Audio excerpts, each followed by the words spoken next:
결혼의 주인 되십니다. 저희 더함 공동체 순 중에서요, 순 이름이 나, 너, 우리 순이라는 이상한 순이 하나 있습니다. 지난주에 그 구단지 앞을 제가 걸어가는데 이 나, 너, 우리 순이 빅커피 앞에서 차를 한잔 하면서 저를 부르는 거예요. 보통 순모임 할 때 목사님을 부르면 저희 간식 좀 드세요 라고 하는데 찾아갔더니 간식은 안 주고 질문을 하는 것입니다.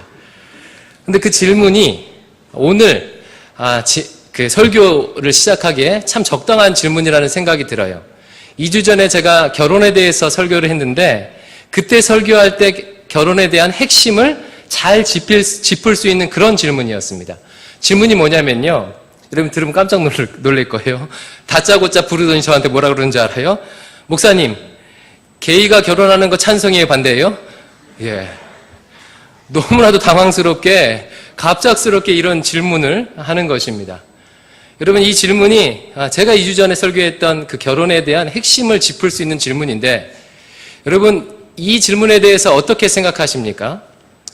여기서는 찬반에 앞서서 반드시 짚고 넘어야 할 것이 있습니다. 찬반이 중요한 것이 아니라 동성애자의 결혼에 대해서 찬성하느냐 반대하느냐가 중요한 것이 아니라 그에 앞서서 결혼에 대한 어떤 정의를 내리느냐가 더 중요해요. 결혼에 대해서 어떤 정의를 내리느냐에 따라서 그 정의에 따라서 찬성할 수도 있고 반대할 수도 있죠. 예를 들면 어떤 사람이 결혼에 대한 이런 가치관, 이런 정의를 가지고 있습니다. 결혼이란 다른 인격체가 만나서 사랑하여 쌍방간의 자발적 의사로 혼인하는 행위가 결혼이다라는 결혼에 대한 정의를 가지고 있는 사람은요. 동성애자의 결혼에 찬성하겠습니까? 반대하겠습니까? 당연히 찬성을 하겠죠. 다른 인격체가 쌍방간의 자발적 의사로 하는 게 결혼이라면 당연히 찬성이겠죠. 근데 어떤 사람은요, 이 첫 번째 사람에 대한 정의에 거의 다 동의하는데 한 가지가 달라요. 다른 인격체 대신에 남녀가 만나 혼인하는 것이다 라고 결혼을 정의한다면 찬성하겠습니까? 반대하겠습니까? 반대하겠죠. 근데 또 어떤 사람들은요, 이 다른 인격체에 대해서 다른 집안이 만나서 이렇게 결혼하는 것이다 라고 하는 사람은요, 또 다른 다른 결과를 내릴 수 있을 것입니다. 이와 마찬가지로 결혼에 대한 어떤 세계관, 어떤 가치관을 가지고 있느냐가 먼저 중요한 거예요. 10년 전에 제가 한 자매를 상담했는데 그 엄마가 선을 한번 보라고 그랬던 모양이에요. 그 선 대상이 큰 항공사의 부기장이었다고 합니다. 지금은 어떤지 모르겠는데 약 10년 전쯤만 해도 항공사 부기장 정도 되면 연봉이 굉장히 높잖아요. 그래서 인기 있는 결혼 대상자 중에 한 명이었습니다. 근데 이 자매가 그 사람을 만나고 선을 보고 와서 저한테 상담을 요청한 거예요. 목사님, 엄마가 결혼을 하라 그래요. 이 사람은 경제적으로 굉장히 안정을 취하고 있으니까 이런 사람 만나기 쉽지 않으니까 결혼하라고 자꾸만 얘기합니다. 근데 저는 결혼하는 것이 꺼름직스러워요. 그래서 제가 물었죠. 왜 그러냐고. 그 사람하고 만나서 얘기하다 보니까 이 사람은 결혼을 할 사람이 아닌 것 같이 자꾸만 생각이 된대요. 그래서 구체적으로 말해보라고. 도대체 뭐가 마음에 안 들었느냐라고 했더니 그 자매가 몇 가지 얘기했는데 그 중에 한 가지 제 마음에 콕 들어온 게 있었는데 그 자매가 이런 얘기를 하더라고요. 그 대상자가 자기한테 이렇게 얘기했대요. 혹시 당신이 이름을 얘기했겠죠. 당신이 지금 당장이라도 결혼해달라고 하면 결혼해 줄 수 있습니다 라고 얘기했대요. 엄청 재수없죠, 그렇죠? 예. 그 얘기를 듣자마자 이건 아니다라는 생각이 들었어요. 이 자매가 지금 왜 갈등하죠? 엄마는 결혼에 있어서 어떤 가치관을 가지고 있냐면 경제적 안정의 가치를 두고 있고, 그리고 그 대상자는요, 그 부기장이라는 분은 결혼을 해주는 것으로 생각하는 그런 가치관을 가지고 있어요. 근데 이 자매는 결혼에 대해서 그렇게 생각하지 않거든요. 다른 세계관, 다른 정의를 가지고 있으니까 결혼을 하느냐 마느냐가 지금 중요한 게 아니라 결혼에 대한 아주 다른 정의를 가지고 있으니까 이 결혼은 안 되겠다는 거예요. 그런 의미에서 여러분들에게 다시 묻습니다. 여러분들은 결혼에 대한 어떤 정의를 가지고 계십니까? 제가 만나본 대부분의 청년들은요, 이런 식으로 생각해 본 적이 없어요. 결혼에 대해서 결혼이란 이런 것이다라고 자기 나름대로의 정의를 가지고 있는 청년들을 만나본 적이 거의 없는 것 같아요. 대부분 어떻게 결혼해야 되는지 생각하고 있고, 결혼에 있어서 중요한 몇 가지 것들, 자기가 원하는 몇 가지 것들을 생각하고 강조하지, 결혼의 정의가 무엇인가에 대해서 생각하는 사람이 드문 것 같아요. 그런 차원에서 제가 2주 전에 했던 설교는 무엇이냐면, 성경이 결혼에 대해서 무엇을 말하고 있는가, 성경이 말하는 결혼의 정의가 무엇인가에 대해서 설명드렸습니다. 여러분 기억하십니까? 성경은 결혼이 쌍방간의 관계만이 아니라 한 변수가 더 있대요. 아니, 이것은 변수가 아니라 상수죠. 하나님께서 결혼의 주관자 되시고 결혼이란 삼각관계다라고 성경이 말하는 결혼에 대해서 여러분이 이해하기 쉽게 그렇게 단순화해서 얘기했습니다. 우리 다시 한번 저를 따라서 해볼게요. 성경이 말하는 결혼이란 삼각관계다. 결혼은 하나님께서 친히 제정하시고 만드셨습니다. 결혼은, 가정은 하나님께서 세워주셨어요. 하나님께서 주관하셔서 생겨나는 것이 바로 결혼이에요. 이것이 성경이 말하는 결혼의 가치관이고 결혼의 핵심입니다. 결혼의 삼각관계죠. 그래서 성경이 말하는 결혼의 이상적인 모습이란 어떤 모습이냐면, 이 삼각형 중에서 제일 꼭지점이 누구예요? 하나님이세요. 하나님과 나와의 관계가 온전한 것. 다시 말하면 하나님께서 내 삶의 온전한 주인 되시고, 그리고 하나님께서 배우자의 온전한 주인 되어주시고, 그리고 두 사람이 서로 쌍방간에 평등하고 그리고 소통하는, 사랑하는 관계가 온전히 이루어질 때 이것이 결혼의 이상이라고 얘기했습니다. 그리고 오늘 우리가 읽은 이 성경 말씀은요, 그 결혼의 이상을 명확하게 보여주고 있어요. 창세기 2장 24절과 25절을 다시 한번 읽어볼게요. 창세기 2장 24절과 25절입니다. 이러므로 남자가, 시작.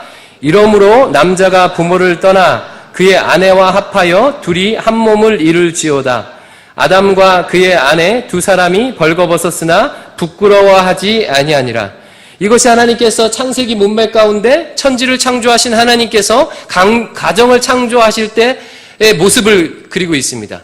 하나님께서 천지 만물을 말씀으로 창조하신 것처럼 이러므로 남자가 부모를 떠나 그의 아내와 합하여 둘이 한 몸을 이룰지어로다 말씀하시면서 가정이 세워졌어요. 근데 이 가정이 처음 가정이 어떤 모습이었냐면, 아담과 하와가 벌거벗었지만 부끄러워하지 아니하였대요. 이 결혼의 삼각형이 여러분 보이셔요? 하나님과 나와 온전한 관계, 하나님이 나의 온전한 주인 되심이 이 말씀 가운데 보이십니까? 어디 보이죠? 25절이에요. 아담과 그의 아내 두 사람이 벌거벗었으나 부끄러워하지 아니하니라는 어떤 신학적 의미를 지니고 있죠?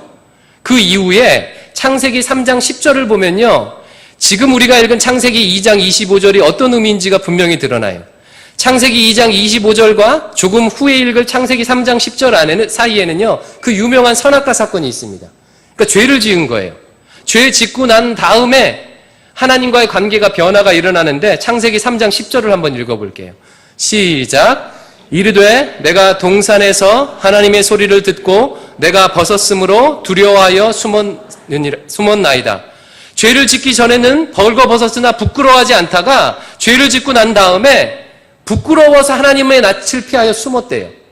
따라서 창세기 2장 25절 아담과 그의 아내 두 사람이 벌거벗었으나 부끄러워하지 아니하니라, 이 상태는 어떤 상태예요? 죄가 없는 상태예요. 죄란 무엇이죠? 여러 차례 말씀드렸다시피 죄라는 것은요, 자기 숭배예요. 자기 숭배. 하나님을 업신여기고 나를 인생의 주인으로 모시는 게 죄예요.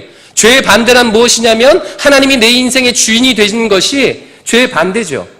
따라서 창세기 2장 25절은 하나님이 내 인생의 온전한 주인 된 관계가 지금 이런 식으로 표현되어 있는 거예요. 삼각형 중에 두 면이 이런 식으로. 그러면 24절은 무엇입니까? 24절은요, 인간 사이의 평등한 관계, 소통 관계가 인간 사이에서는 어떤 일이 일어나야 되는지를 보여주고 있어요.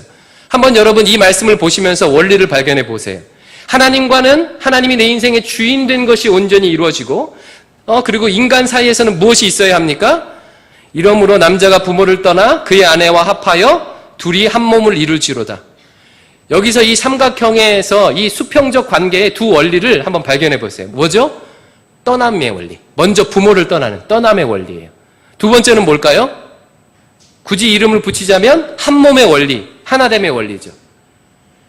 그러니까 하나님과의 관계 속에서는요, 하나님이 내 인생의 온전한 주인이 되고, 수평적 관계 속에서는 떠남의 원리가, 하나됨의 원리가 온전히 적용될 때 그 가정이, 그 결혼이요, 하나님 안에서 아름답게 이루어진다는 거예요. 따라서 누군가 우리에서 이렇게 물어봐요.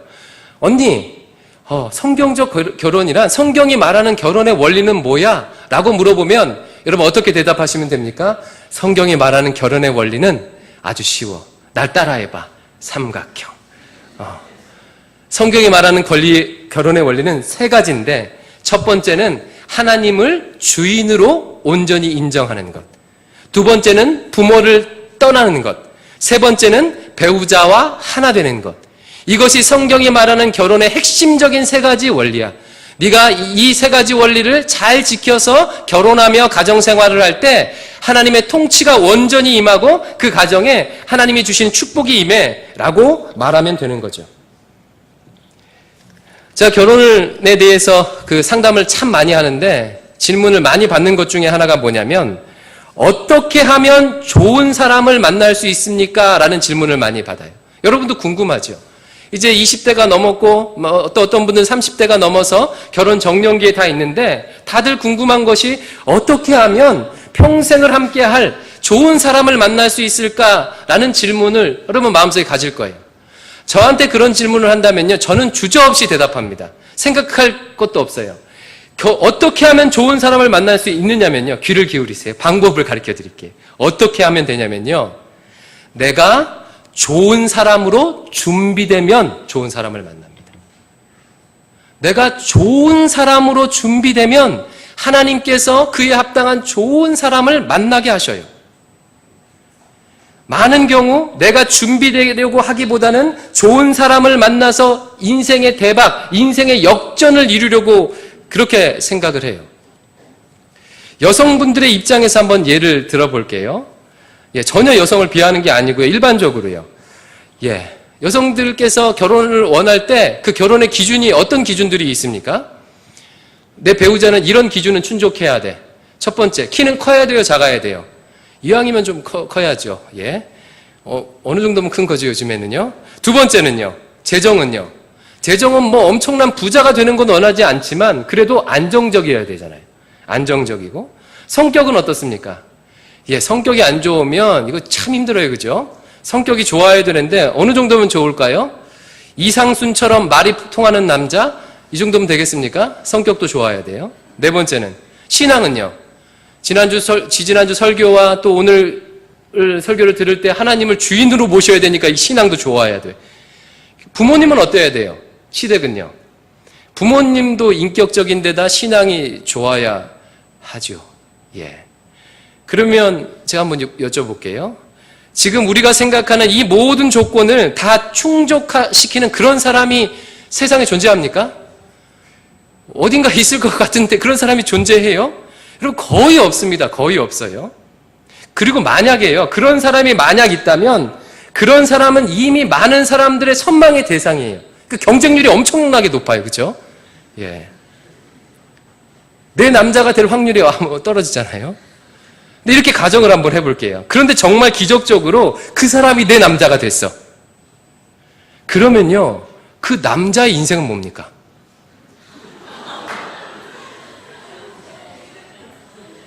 내가 준비되어 있지 않으면 나는 그 사람에게 저주가 될 수 있는 거예요. 그렇잖아요. 여러분. 따라서 좋은 사람을 만나는 최고의 비결은요, 먼저 내가 좋은 사람이 되도록 준비하는 거죠. 목사님 왜 그 여성들의 관점에서만 예를 들고 남자들의 조건은 예를 안 듣습니까? 남자들은 뭐 들 게 없어요. 남자들은 결혼 조건이 뭐죠? 예쁘고 착한 사람.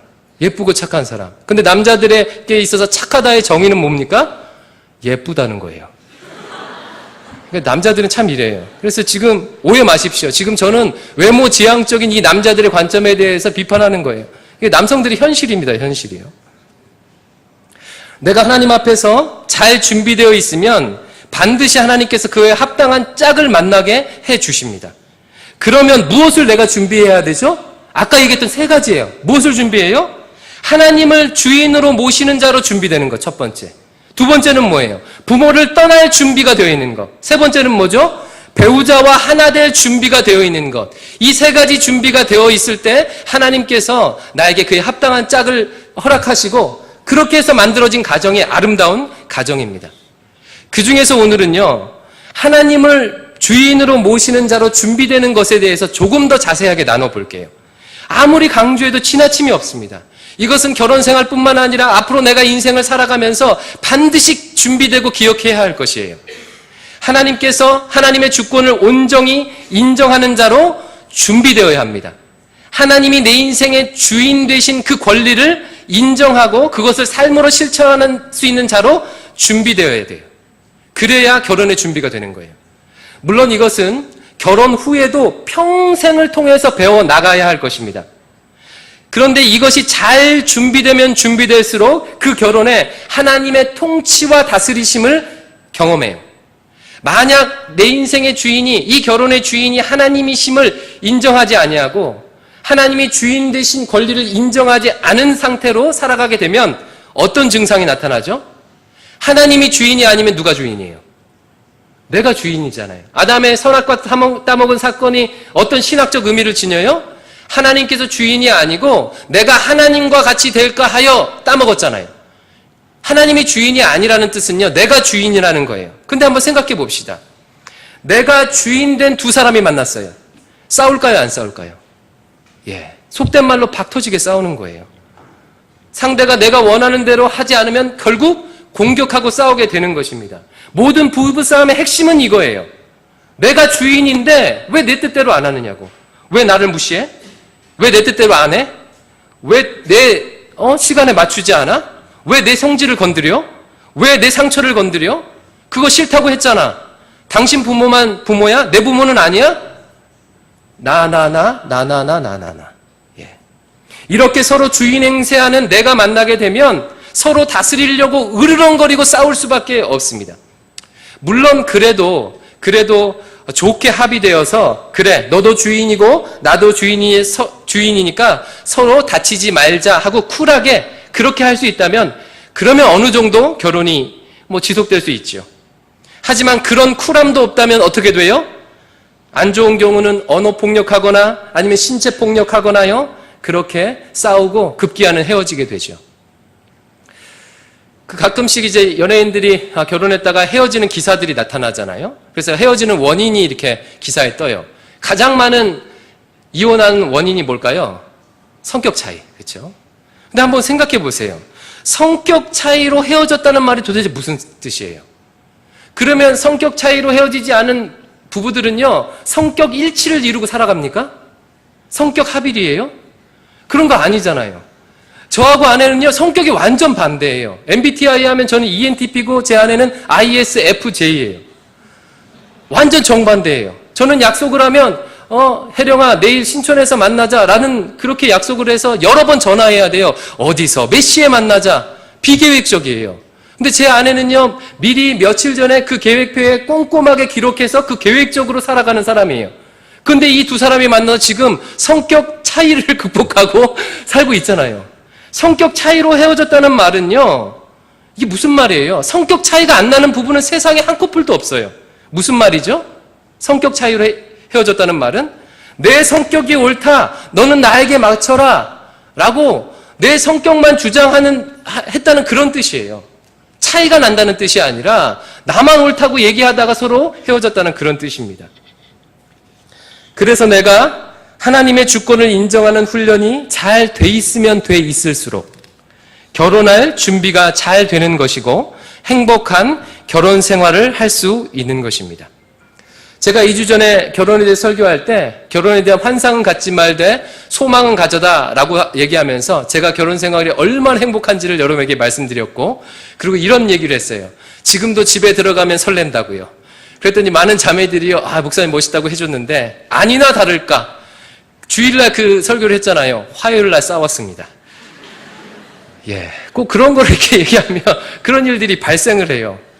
과정이 이래요. 패턴이 저하고 싸울 때는 패턴이 굉장히 좀 비슷한데, 이제 어떤 일이 있었냐면요. 제가 화요일날 월차를 냈어요. 근데 그 전주 토요일 날 제가 대신방이 끝나서 월차를 내고 대신방이 120여 가정을 신방을 하니까 얼마나 힘들어요. 좀 쉬어야 되겠다 작정을 했어요. 오래전부터. 그래서 아내한테 얘기하고 화요일 날 월차 내겠다고. 그래서 나에게 시간 좀 달라. 그래서 아내가 그러면 주일 저녁부터 월요일까지는 당신 마음대로 해라. 그래서 제가 기도원을 갈까? 아니면 어디 이제 혼자 가서 좀 시간을 보낼까? 쉴까? 이렇게 계획을 했어요. 그 대신 화요일 날은 오랜만에 가족들하고 좀 시간을 보내자고, 또 남자아이들 결석계도 내고 같이 어디 가자고 이렇게 계획을 잡았어요. 근데 인생이 이렇게 쉽게 되지가 않잖아요. 결국은 주일 저녁과 월요일 제가 어디를 못 갔어요. 저도 아프고 애들도 아파갖고요. 월요일 내내 집안일을 했습니다. 근데 또 화요일은 또 제가 가장으로서 약속을 지켜야 되니까 화요일 그 여행 계획을 짰어요. 여행 계획을 딱 짜서 화요일 아침에 딱 가자고 됐는데 아침부터 이게 시간표가 꼬이는 거예요. 10시 반에 출발하자고 했는데 애 셋 데리고 가는 게 쉽습니까? 이게 잘 안 됐어요. 그리고 제가 아내랑 얘기하다가 어디를 가자고 했는데 아내가 거기를 꼭 가야 되네요. 그때부터 제 마음이 짜증이 나기 시작하는 거예요. 이게 별거 아닌데 그렇게 짜증이 나기 시작했는데 제가 그걸 한 3-4번쯤 얘기했거든요. 한 3번쯤 얘기하면 그러면 마지못해서 가자고 해야 되잖아요. 근데 싫대요.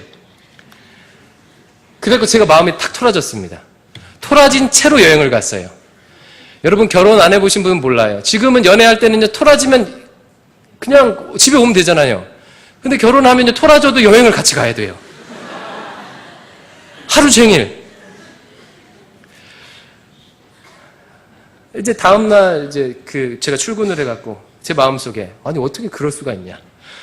남편이 오래전부터 얘기하고 또 월요일날 내 개인적인 시간도 안 갖고 집안일도 하고 그리고 화요일 그렇게 여행 계획을 다 짜고 했으면 조금 가기 싫어도 간다고 해줘야지 왜 그러냐고. 나만 힘드냐고 이렇게 최선을 다하는데 도대체 아내는 내 생각은 안 하고 자식 생각만 한다고. 막 이렇게 마음속에요. 아내를 비난하는 마음과 정죄하는 마음과 또 제 자신의 그런 삐짐을 합당하게 하는 그런 마음들이 막 이렇게 일어나는 거예요. 그런데 어떻습니까? 이 지금 결혼 관계는 아내와 저하고만의 관계가 아니에요. 지난번에도 얘기했듯이 그런 순간 제 마음속에서 누가 말씀하시고 누가 역사하셔요? 성령 하나님께서요. 이 삼각형 가운데서 나와 아내를 붙잡고 있는 그 성령 하나님께서 저한테 말씀하시는 거예요. 박 목사, 그게 그렇다고 그렇게 화낼 일이야? 그리고 여러 가지 말씀이 떠올라요. 분을 내어도 하루를 넘기지 말아라. 아내를 존귀히 여겨라. 그렇지 않으면 기도에 응답하지 않으리라. 이런 말씀들이 하나님이 주인 되시니까요. 아내와의 관계만 생각하는 게 아니라 하나님 앞에서 내 자신을 돌아봐요. 제가 아직 좀 성화가 덜 돼서 이런 마음이 들면 바로 이렇게 사과를 해야 되는데 아직 좀 쪼잔해요. 그래갖고 일주일 정도 갔는데 여러분 한번 생각해 보십시오. 이것이 일주일이 아니라 어떤 사람이 평생을 가고요. 그런 두 사람이 만났어요. 끔찍하지 않겠어요? 하나님이 주인 되지 않는 그런 관계들. 하나님이 주인 되셔야 합니다.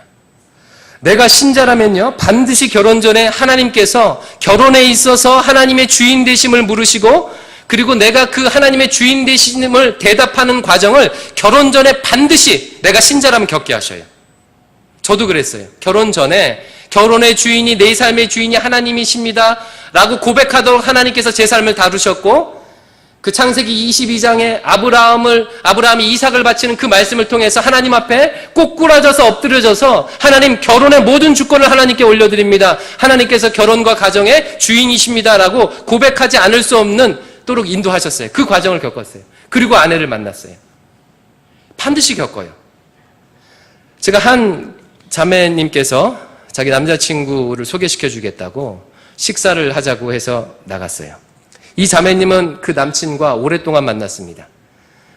몇 개월이 아니라 몇 년에 걸쳐서 만났어요.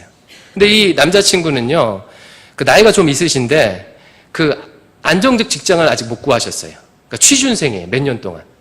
그럼 보통, 지금 결혼을 앞두고 결혼을 생각하고 있는데, 남자친구가 아직 그 취업을 못했어. 몇 년 동안 취업을 못했어.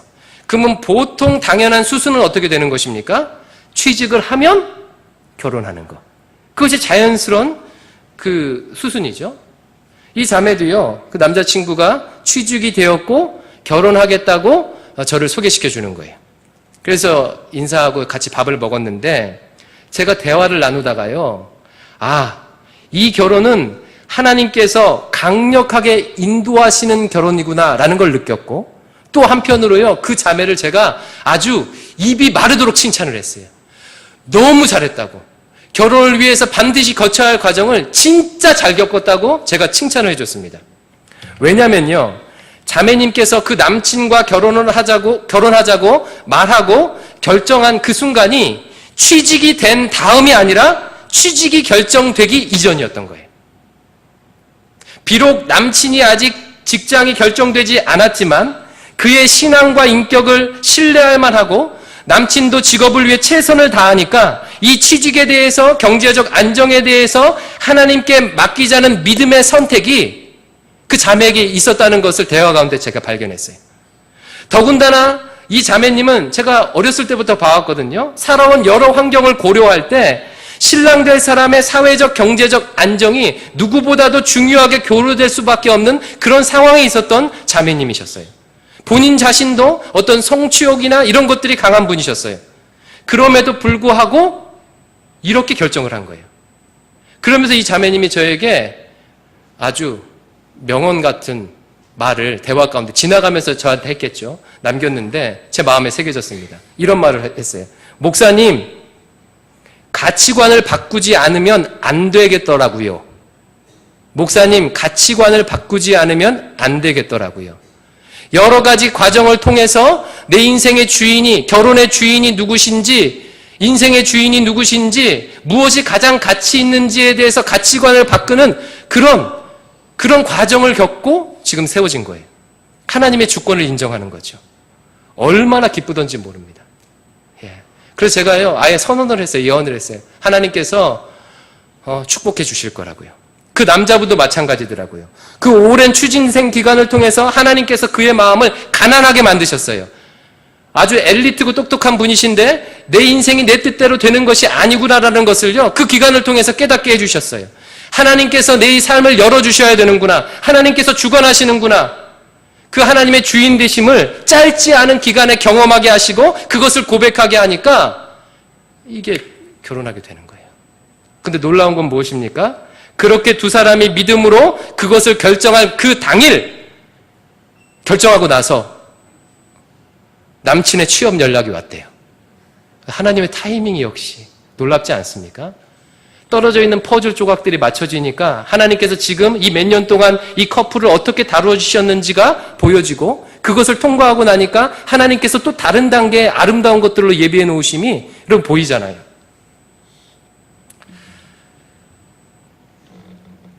결혼에 있어서 경제의 주권을 하나님께 올려드리십시오.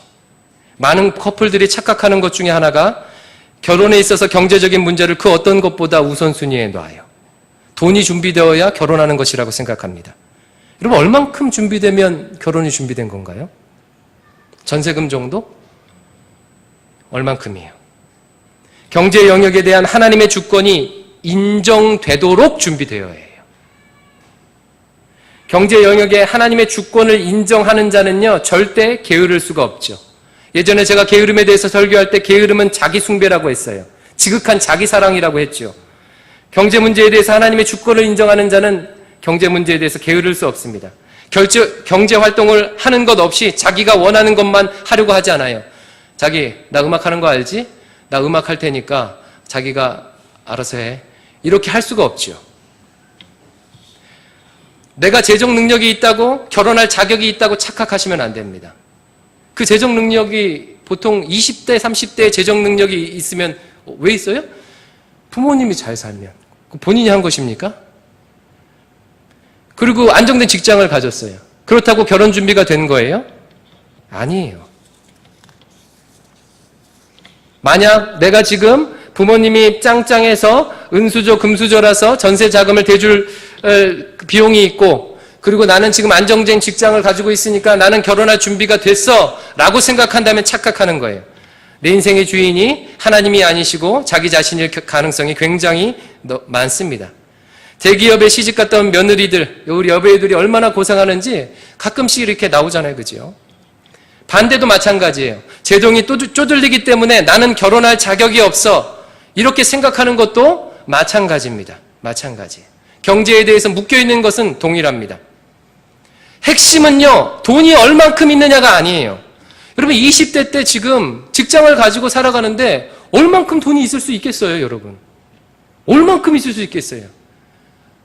안정적인 그런 돈은요, 나중에 10년이 지나고 20년이 지나고 경제활동을 한참 한 다음에 생겨지는 거예요. 핵심은 무엇이냐면 경제 문제에 대한 하나님의 주인 되심을 인정하느냐 안 하느냐. 하나님의 주인 되심을 인정하느냐 안 하느냐. 경제뿐만 아니라 모든 영역이 다 마찬가지입니다. 이렇게 하나님의 주인 되심을 인정하는 것이 중요하다고 얘기하면 이렇게 질문할 수가 있죠. 목사님, 저는 지금 짝이 없는데요. 그럼 마냥 신앙 훈련만 하고 있으라는 말입니까? 이렇게 질문할 수 있잖아요. 아주 그 핵심적인 질문이에요. 이런 질문에는 이런 뉘앙스가 있습니다. 목사님, 그러면 교회 일만 하라는 말입니까? 기도만 하라는 말입니까? 이런 뉘앙스가 그 밑에 좀 깔려 있어요. 그죠? 여러분, 지금 하나님의 주인 되심을 인정하라는 말은요, 결혼에 있어서 나는 수동적으로 가만히 있고 기도만 하라는 말이에요? 교회 일만 하라는 말입니까? 그런 의미가 전혀 아니죠. 어떤 사람이 경제적으로 굉장히 어려워서 하나님 앞에 기도했습니다. 하나님, 제발 먹을 것을 좀 갖다 주세요. 근데 마침 집에서 띵동 띵동 소리가 들려요. 문을 딱 열었더니 옆집 사람이 딱 와서 이렇게 얘기하는 거예요. 아, 오늘 제가 우리 집에 잔치를 했는데 음식이 정말 너무 많이 남아서요. 좀 드세요. 라고 하면 정상적인 기도하는 신앙인이라면 어떻게 그 음식을 받으면 돼요? 받아야 돼요? 말아야 돼요? 받아야죠. 하나님께서 기도에 응답해 주셨구나 하고 받으면 돼요. 근데 이분이 이렇게 해요. 아니요. 괜찮아요. 저는 지금 하나님께 음식을 달라고 기도하고 있습니다. 하나님께서 직접 주실 거예요. 응답해 주실 거예요. 라고 한다면 정상적인 반응이에요? 그렇지 않죠. 하나님의 주인 되심을 인정하는 삶이라는 것은요, 하나님의 음성에 적극적으로 반응하고 자기의 선입견, 응답에 대한 선입견을 내려놓고 하나님 역사에 대해 능동적으로 대처하는 거예요. 내가 내 기준으로 세워놓은 배우자의 기준을 내려놓고 성경의 원칙에 따라서 하나님의 음성을, 내게 허락하신 하나님의 음성에 순종하며 나아가는 거예요. 미국 유학 제가 할 때 이제 그 지역교회에서 청년들을 섬겼는데, 그때 한 자매, 그때 알게 된 제가 섬겼던 자매님이 한국에 들어왔고 결혼을 한다고 남친을 데리고 저희 집에 온다는 거예요. 그래서 너무 기대가 돼요. 그 자매님이 얼마나 고생했는지, 하나님 앞에 다루심을 받았는지 제가 너무 잘 알고 있었어요. 이 자매님의 특징은요, 힘들어도 하나님, 좋아도 하나님이에요. 그러니까 무조건 하나님이야. 하나님께서 왜 제게 이런 일을 행하게 하셨냐고. 나중에 제가 미시건으로 그 지역을 옮겼을 때도요, 낮에 막 시도 때도 없이 전화를 해요. 목사님, 왜 하나님께서 또 저에게. 그래서 하나님 앞에 아주 극심하게 다루심을 받은 자매님인데, 그러다 보니까 남친을 데리고 저희 집에 놀러 온다니까 작년이에요, 작년. 제가 너무 기대를 한 거예요. 게다가 이 자매가요, 카톡에다가 남친 자랑을 엄청 하는 거예요. 하나님께서 좋은 사람을 만나게 해주셨다고 막. 그래서 제가 너무 기대했죠. 그래서 드디어 왔어요, 저녁에.